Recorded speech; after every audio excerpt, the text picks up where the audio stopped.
안녕하세요. 저는 대학병원 중환자실에서 근무하고 있는 10년차 간호사 제니입니다. 안녕하세요. 저는 대학병원 응급실이랑 중환자실에서 근무한 7년차 간호사 뽀리입니다. 반가워요. 반가워요.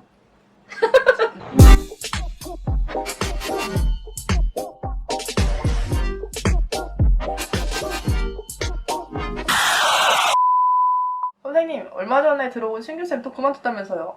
그래. 정말 미치겠다. 왜 이렇게 빨리 그만두지? 내가 너무 궁금해가지고 물어봤거든? 근데 자기 생각과는 좀 많이 다르면서 못하겠다고 하더라고.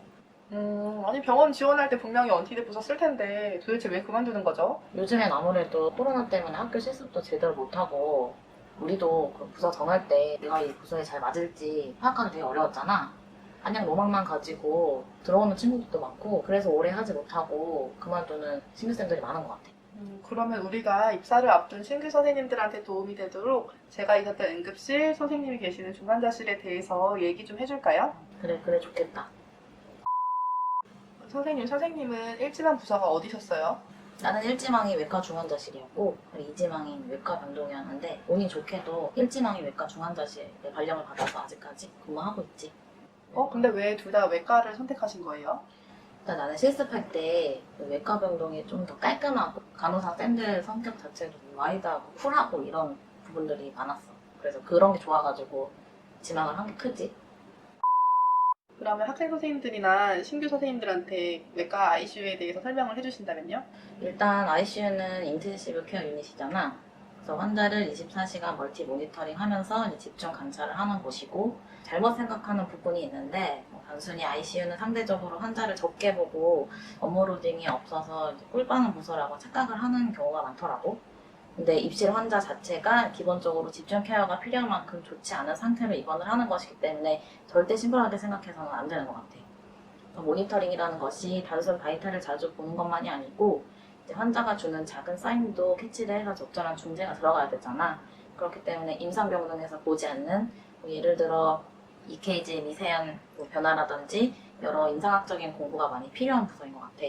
그리고 다루는 기계도 엄청 많잖아. 대표적으로 잘 알고 있는 벤틸레이터, CRRT, 에코모 등 다루게 되는데 일단 그 기계를 파악하고 다루는 것이 가장 기본이 돼야 되고 어떤 환자한테 적용할 수 있는지 적응증이라든지 기계를 사용함으로써 환자에게 어떤 변화가 오게 되는지 상황에 따른 적절한 중재가 어떻게 돼야 되는지 전반적으로 환자 변화의 흐름과 연결해서 공부를 해야 되는 것 같아. 그럼 그냥 기계만 붙이면 되는 거 아닌가요?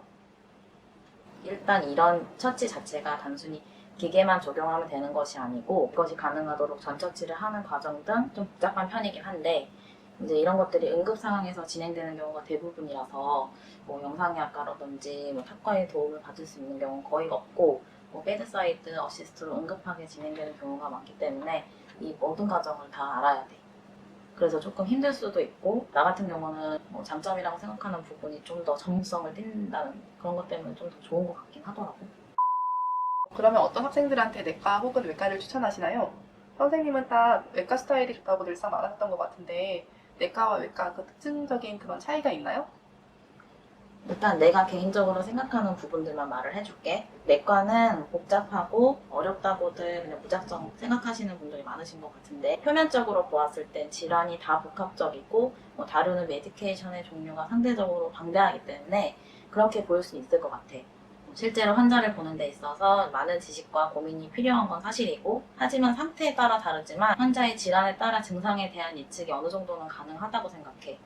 외과 환자들에 비해 상대적으로 악화 진행 속도가 느린 편이기 때문에 처치나 중재에 대한 대비를 어느 정도 할 수가 있고 처치도 하게 되면 하나하나씩 순차적으로 하게 되는 것 같아. 반면 외과는 단순하고 반복 업무를 많이 하는 부서라고 알려져 있는데 보통 포스트오피 케어와 연관이 있고 표면적으로 보기에는 다루는 약의 종류가 많지 않고 비슷비슷해. 그래서 업무가 좀 더 간결하고 쉬워 보이는 편이긴 하고 실제로 응급 상황이 아니라면 환자를 보는 게 상대적으로 심플하다고 말할 수 있어. 하지만 수술 후 환자들은 상태 변화를 예측할 수 없고 응급하게 변화되는 경우는 이제 진행 속도가 굉장히 빠르기 때문에 그만큼 중재도 빠르게 이어져야 되고 간호사도 상당히 예민한 편이어야 돼. 그래야 이제 환자의 작은 상태 변화까지 잘 캐치를 할 수가 있거든. 그래서 환자 상태가 아주 악화되거나 다복합적인 질환의 환자가 수술을 하게 되는 경우 내과적인 케어도 당연히 들어가야 되는 거기 때문에 통합적으로 공부를 해야 되는 부서라고 생각해. 일단 중환자실에 오려면 체력적으로는 좋아야 돼. 들어와서 체력을 기르던 그거는 이제 재량껏 하면 되는 거고, 내과는 일단 집중력이 좋고 끈기 있으면서 빠른 업무를 싫어하는 사람, 외과는 쉽게 말해 센스 있고 손이 빠르신 분들이 하면 업무를 보는데 맞지 않을까 생각이 들어.